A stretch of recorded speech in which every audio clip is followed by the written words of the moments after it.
Faciliter un accès universel à l'électricité et desservir tous les ménages togolais en énergie propre et renouvelable.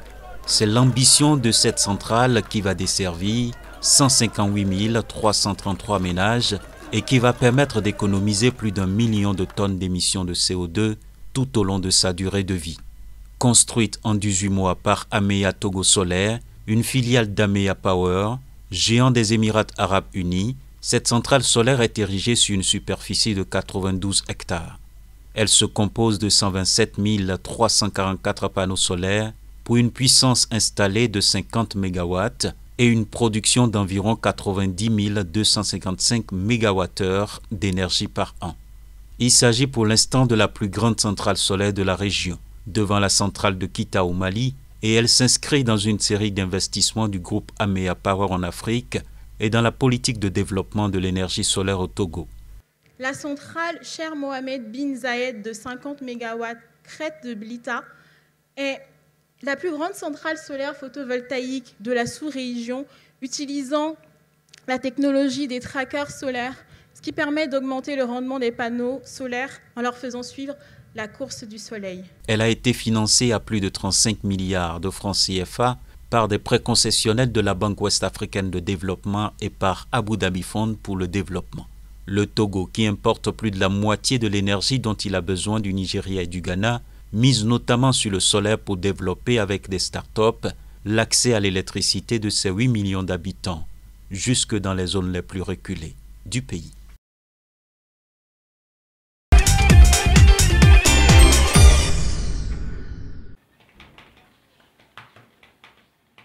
Le rapport intitulé Physical Climate Risk for Global Cotton Production réalise pour la première fois une analyse globale des risques climatiques sur la production cotonnière dans plusieurs régions du monde. Selon l'organisation, aucun foyer de production de coton n'échappera aux conséquences du réchauffement climatique d'ici 2040, qu'il s'agisse de l'Inde, des États-Unis, du Brésil, du Pakistan, de l'Afrique ou de la Turquie. À cet horizon, toutes les zones de culture devraient subir un stress thermique plus important et 40% des régions enregistreront une baisse de la durée de la saison favorable à la production du coton dans l'hypothèse d'une augmentation des températures journalières au-delà du seuil de 40 degrés Celsius. Les autres risques qui planent sur la production sont les incendies, les inondations fluviales ou encore la sécheresse.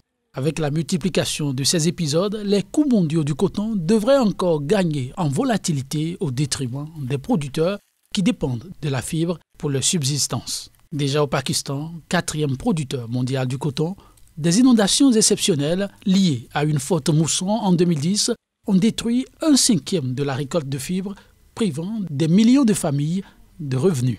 D'après le rapport, les régions qui présentent le plus fort niveau de risque climatique sont le nord-ouest de l'Afrique, y compris le Soudan et l'Égypte, ainsi que l'Asie du Sud et de l'Ouest.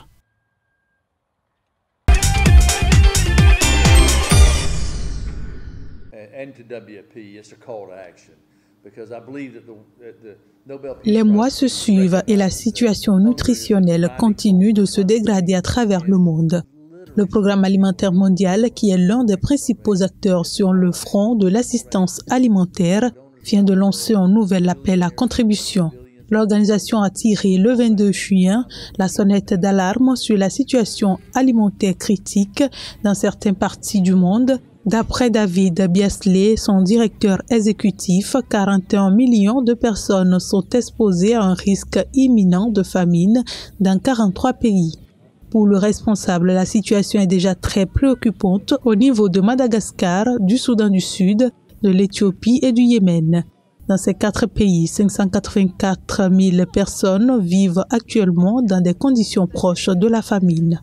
Par ailleurs, l'insécurité alimentaire reste inquiétante dans plusieurs autres nations comme le Zimbabwe, le Nigeria, le Burkina Faso, le Liban et le Venezuela, où les facteurs comme les chocs économiques, le changement climatique ou les conflits ont fragilisé les populations. Selon l'organisme onusien, il faudra environ 6 milliards de dollars pour éviter que des millions de personnes ne basculent dans la famine. Le directeur exécutif a expliqué que les chiffres sont juste tragiques. Pour rappel, le PAM compte porter assistance à 139 millions de personnes d'ici la fin de cette année. Il s'agirait alors de la plus importante opération de son histoire.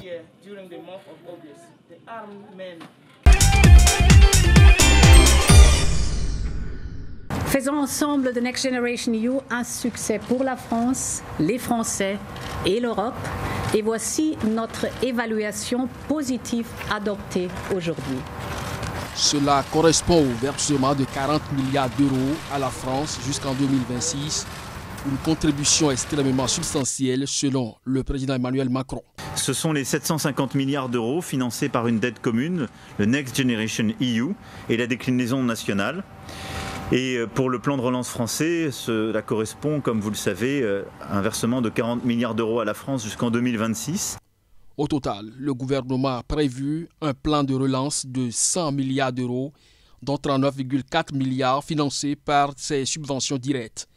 La France va toucher, dans le courant du mois de juillet, le premier versement européen d'un montant de 5 milliards d'euros. Un second versement de 5 milliards interviendra à l'automne selon les sources européennes et françaises. Près de la moitié de l'aide européenne sera dédiée à la transition écologique avec 5,8 milliards d'euros pour la rénovation énergétique des bâtiments, 4,4 milliards pour moderniser le réseau ferroviaire et 1,9 milliard pour développer l'hydrogène décarboné.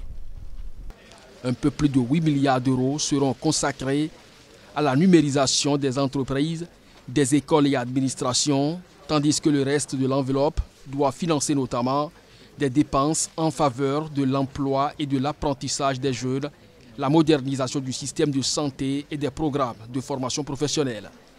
La France se situe dans les clous des critères de Bruxelles qui fixaient au moins 37% de dépenses pour la transition écologique et 20% pour la transition numérique. À la fin mai, sur les 100 milliards d'euros prévus, Paris avait déjà contractualisé 36 milliards, dont 10 sur le volet écologique, 15 milliards sur le volet compétitivité et 11 milliards sur le volet cohésion sociale et territoriale.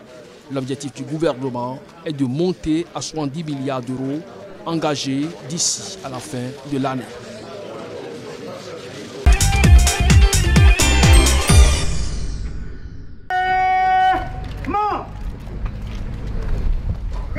Après 2 jours d'échanges entre le président congolais Félix Tshisekedi et celui du Rwanda Paul Kagame, le vendredi 25 et le samedi 26 juin, la RDC et son voisin ont signé 3 accords commerciaux bilatéraux. Le premier porte sur la traçabilité dans l'exploitation de l'or.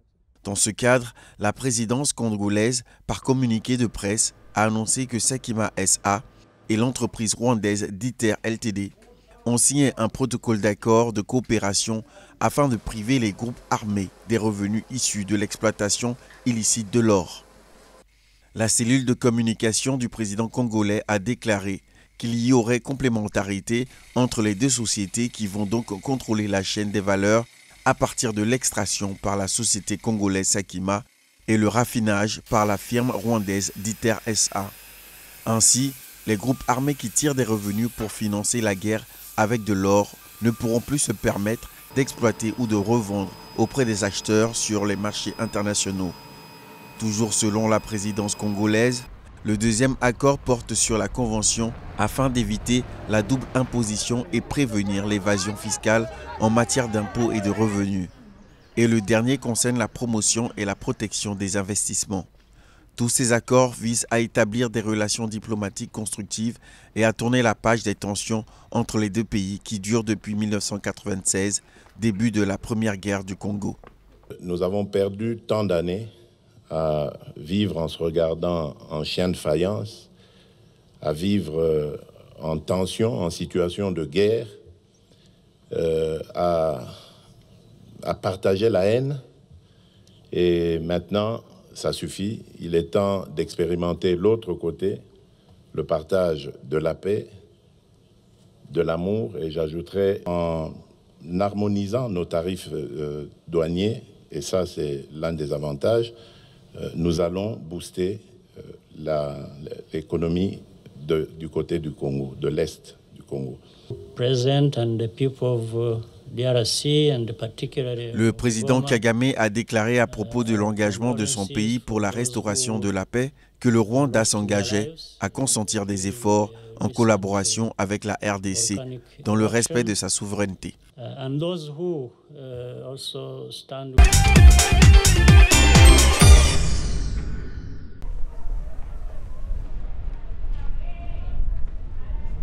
La Banque nationale du Rwanda a lancé une étude pour évaluer les possibilités dont elle dispose pour émettre sa propre monnaie numérique. C'est ce qu'a déclaré le directeur des systèmes de paiement à la Banque centrale dans des propos rapportés cette semaine par le journal rwandais The New Times. Selon lui, l'étude porte sur les aspects économiques, financiers et technologiques, ainsi que le modèle d'opérationnalisation en tenant compte du contexte local. Elle analyse également l'implication d'un tel projet sur la politique monétaire et la stabilité financière. L'autorité a déclaré que le pays se référait à des pays qui sont à des stades plus avancés en tirant des leçons des expériences positives et négatives. Il se base sur le travail effectué par des institutions internationales telles que le Fonds monétaire international, la Banque mondiale, le Forum économique mondial, entre autres. Pour le moment, le projet de monnaie numérique de banque centrale le plus avancé est à l'actif des Bahamas, qui ont lancé depuis octobre 2020 le $100, une version numérique de leur devise. D'autres pays comme la Suède, la Chine et la Russie font également de grands progrès, alors qu'en Afrique, des pays comme l'Afrique du Sud, le Ghana ou encore le Nigeria se sont lancés dans le mouvement. L'objectif de toutes ces institutions financières est probablement de garder le contrôle d'un système qui pourrait leur échapper au profit des crypto-monnaies telles que le Bitcoin qui gagne en popularité au fil des ans.